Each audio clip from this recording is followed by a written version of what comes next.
Hello दोस्तों, भारत के प्राचीन इतिहास का एक महत्वपूर्ण टॉपिक जहां से परीक्षा में प्रश्न निश्चित रूप से पूछे जाते हैं और वह आज का महत्वपूर्ण टॉपिक है बौद्ध धर्म। A to Z डिटेल्ड हम समझेंगे।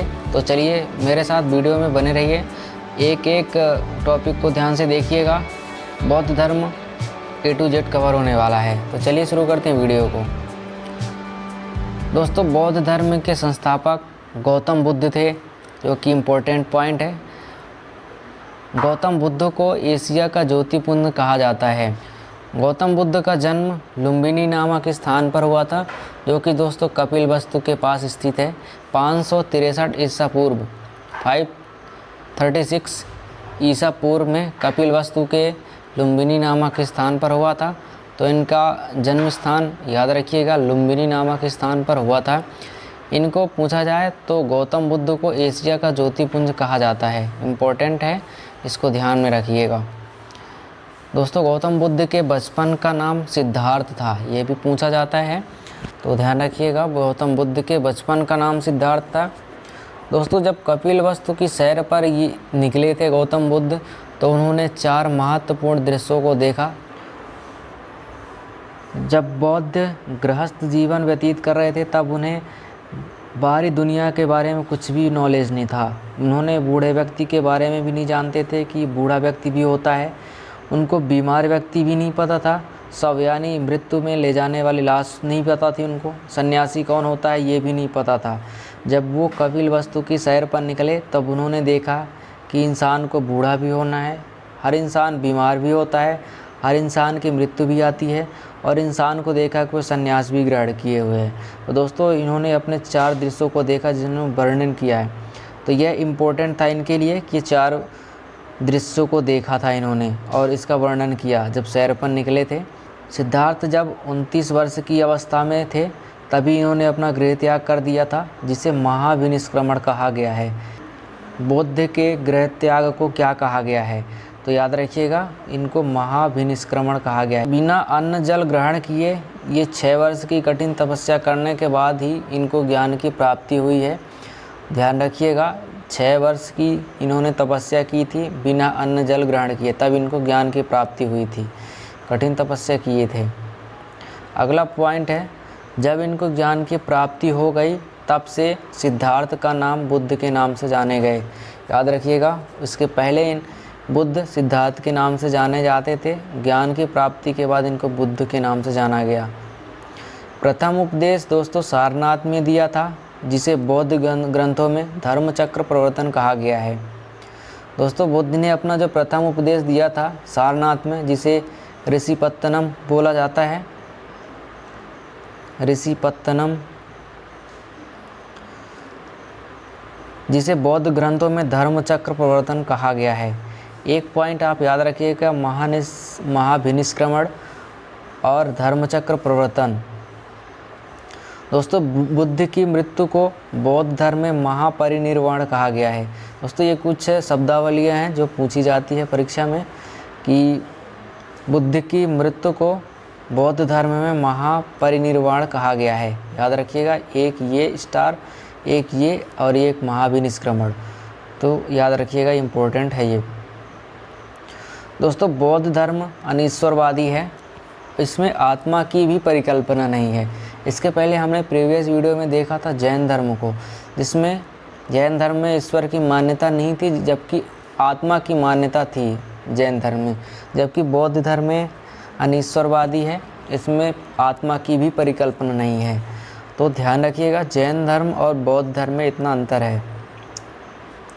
बौद्ध धर्म में दोस्तों पुनर्जन्म की मान्यता होती है, जिसमें बौद्ध धर्म में धार्मिक लोग मानते हैं कि इंसानों का पुनर्जन्म होता है, हर जीव का पुनर्जन्म होता है। विश्व दुखों से भरा है, सेंटेंस वाक्य कहा गया है, विश्व जो दुखों से भरा हुआ है। यह सिद्धांत बुद्ध ने अपने उपनिषद से लिया था। तो ध्यान रखिएगा, इम्पोर्टेंट है। विश्व दुखों से भरा है कथन किसका है? तो बुद्ध का है। दोस्तों, जो बुद्ध के अनुयायी थे वह 2 टाइप के थे। एक थे भिक्षुक और एक थे उपासक। दोस्तों, भिक्षुक किसको कहा जाता है और उपासक किसको कहा जाता है, ये देखते हैं हम। दोस्तों भिक्षुक किसको कहा जाता है? बौद्ध धर्म के प्रचार के लिए जिन्होंने संन्यास ग्रहण किया था उन्हें भिक्षुक कहा गया। ध्यान रखिएगा, बौद्ध धर्म का प्रचार करते हुए इन्होंने संन्यास ग्रहण कर लिया था, उन्हें भिक्षुक कहा गया। और गृहस्थ जीवन व्यतीत करते हुए बौद्ध धर्म अपनाने वाले को उपासक कहा गया है। गृहस्थ जीवन यानी घर में रहते हुए बौद्ध धर्म को अपनाने वालों को उपासक कहा गया है, जबकि बौद्ध धर्म के लिए इन्होंने घर का त्याग कर दिया, जिसको भिक्षुक कहा गया है। तो भिक्षुक और उपासक में इतना अंतर है, ध्यान रखिएगा। अगला पॉइंट है दोस्तों, भारत के महत्वपूर्ण बौद्ध मठ, जो कि इम्पोर्टेंट है, ये पूछे जाते हैं। देखिए भारत के कौन कौन से महत्वपूर्ण बौद्ध मठ हैं और इनका स्थान कहाँ कहाँ पे है, राज्य केंद्र शासित प्रदेश कहाँ स्थित है। पहला है दोस्तों टाबो मठ, जो स्थान है तबो गांव, स्पीति घाटी, हिमाचल प्रदेश में है। नामग्याल मठ, धर्मशाला, हिमाचल प्रदेश। और 2 मठ है दोस्तों, हेमिस और थिकसे मठ, ये लद्दाख जम्मू कश्मीर में है। इसके बाद साथुर मठ, लाहौल स्पीति, ये भी हिमाचल प्रदेश में है। मिडलिंग मठ, देहरादून, उत्तराखंड में स्थित है। रूमटेक मठ गंगटोक में है, जो कि सिक्किम राज्य में स्थित है।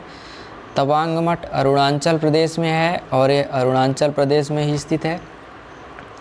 नामद्रोलिंग मठ, ये मैसूर में है और कर्नाटक में स्थित है। बोधि मंडा मठ बोधगया में और यह बिहार में स्थित है। दोस्तों आप इसका स्क्रीनशॉट ले सकते हैं। दोस्तों ये भारत के महत्वपूर्ण बौद्ध मठ हैं और ये अभी वर्तमान में कौन से राज्य और कौन से केंद्र शासित प्रदेश में स्थित है, आप इसको याद रख सकते हैं, ये परीक्षा में पूछा जाता है। अगला टॉपिक है दोस्तों, बौद्ध के जीवन से संबोधित बौद्ध धर्म के कुछ प्रतीक हैं जो कि इम्पोर्टेंट है। बौद्ध धर्म के जीवन में क्या क्या घटना हुई, उनको किन प्रतीकों के माध्यम से दर्शाया गया। तो बौद्ध धर्म के जन्म को दोस्तों कमल एवं सांड के द्वारा, प्रतीक चिन्ह द्वारा दर्शाया गया है। गृह त्याग में दोस्तों घोड़ा का प्रतीक दर्शाया गया है। ज्ञान की प्राप्ति के समय दोस्तों पीपल, जिसको बोधि वृक्ष कहा गया है बौद्ध धर्म में, तो ज्ञान की प्राप्ति पीपल के प्रतीक से दर्शाया गया है। इनका जो प्रथम उपदेश था उसको दर्शाने के लिए दोस्तों चक्र का प्रतीक दिया गया है। निर्वाण यानी दोस्तों मृत्यु के लिए इन्हें पद चिन्ह दिया गया और मृत्यु घटना पर दोस्तों इनका प्रतीक चिन्ह स्तूप दिया गया है। तो दोस्तों याद रखिएगा, ये सभी घटनाएं जो बौद्ध धर्म से संबंधित है और बौद्ध धर्म के प्रतीक इनको दर्शाते हैं। तो दोस्तों बौद्ध धर्म के हमने सभी A to Z क्वेश्चन जो पूछे जाते हैं हमने सभी कवर कर लिया है। तो दोस्तों यदि आप वीडियो को यहाँ तक देखते आए हैं तो चैनल को सब्सक्राइब कर दीजिए और वीडियो अच्छी लगी हो तो वीडियो को लाइक करके ज़रूर बताइए और कमेंट करके बताइए कि वीडियो कैसी लगी। और दोस्तों आप प्रीवियस वीडियो में जाकर देख सकते हैं कि हमने जैन धर्म को भी समझा दिया है A to Z, जहाँ से परीक्षा में प्रश्न पूछे जाते हैं। तो आज के लिए बस इतना ही, अगले वीडियो में मिलते हैं और शानदार किसी एक नए टॉपिक के साथ। तब तक के लिए जय हिंद, धन्यवाद।